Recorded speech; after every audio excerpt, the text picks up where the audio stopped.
Hello, beautiful people. Luke Corletto, coming to you live from Washington, D.C.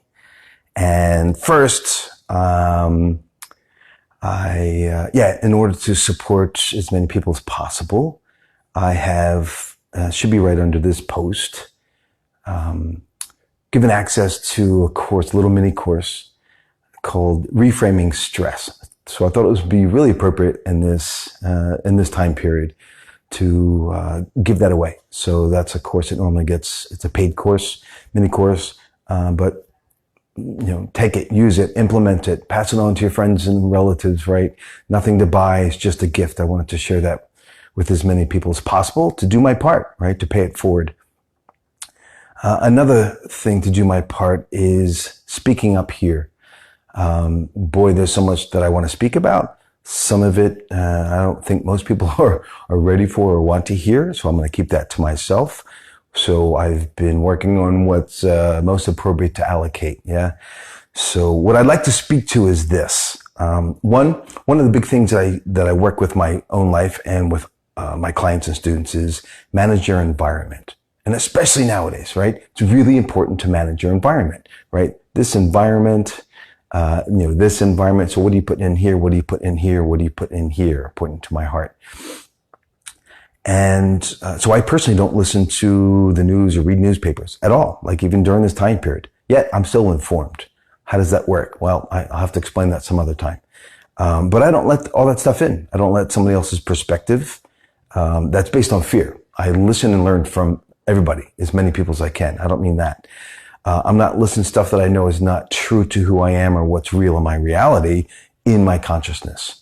I filter it. It's like, nah, that's just not valid for me, right? You get to pick and choose what that means to you. And so again, being an expert in my field, I know my BS meter picks up pretty quick. So I choose not to engage with that kind of content and information. So that being said, I still have people that share with me things that they think are important for me to understand or know, right? So I don't pick up my phone as much as I used to, which I don't pick up much at all. But even these last couple days, 10 days, whatever, I pick it up even less because I know things are being sent to me because of the compassion for people that I'm connected with. And some of that doesn't resonate to how I see the world. But one of the things I want to bring to light is, so the title of this clip is, Don't Let History Repeat. Meaning, be mindful, right? Scan back not too long ago where these terms like social distancing are kicking in, and be mindful of the guilt and where that's leading you. So I wore this shirt purposely right now, which is change the world, change yourself, right? So my question to each person that's watching this, are you a part of adding fear and chaos and spreading that under the guise of doing good? Or are you part of holding peace and truth and groundedness during a time of chaos? You get to choose. I'm not making any judgments. I know it's real for me. So part of what I received this morning, which initiated the desire to do this call, this Facebook Live, which is there was some beautiful copy. So copywriters, copy, came across my email, and it was about the social distancing thing. And the tagline in there was,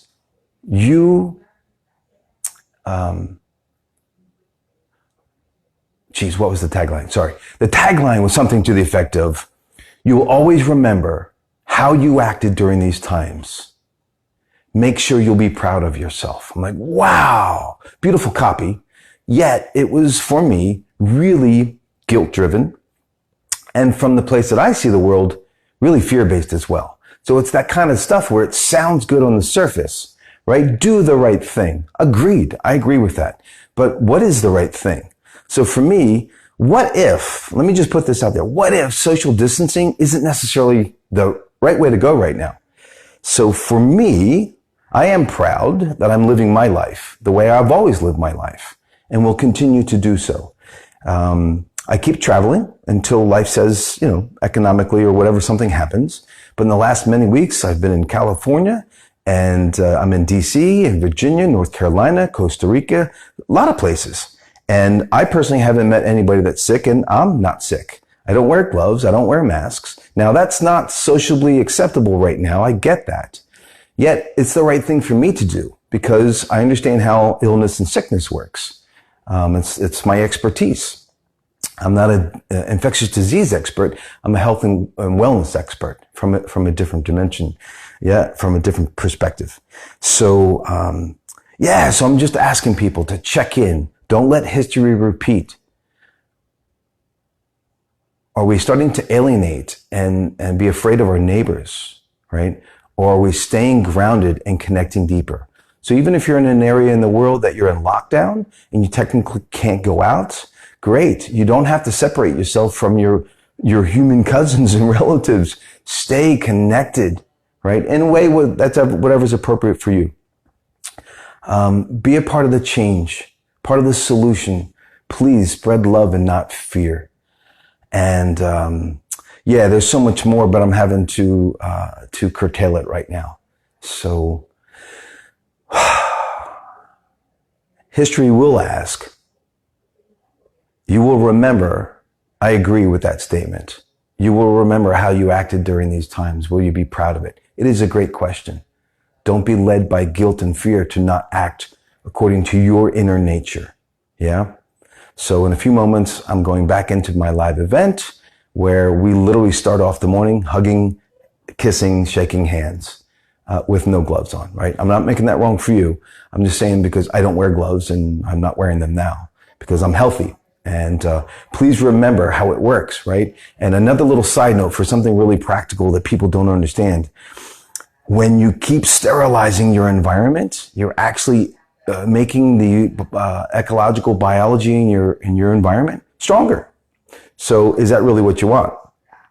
Remember, all life has intelligence. So microbes have intelligence, viruses have intelligence, and they can adapt, right? So just like us, we adapt. So when we keep sterilizing and trying to kill our environment and make it sterile, it grows. Think of hospitals, right? Hospitals are the most sterile places in the world, yet they also have the strongest bugs. Why? Because those bugs mutate and get stronger, hence the superbugs. So please take care of this environment. Keep it alive, keep it vibrant, keep it healthy. But remember, fear crashes it. Fear brings down your immune system. Fear weakens your physiology. Trust and love enhances your physiology and your immunity. It does. It's real.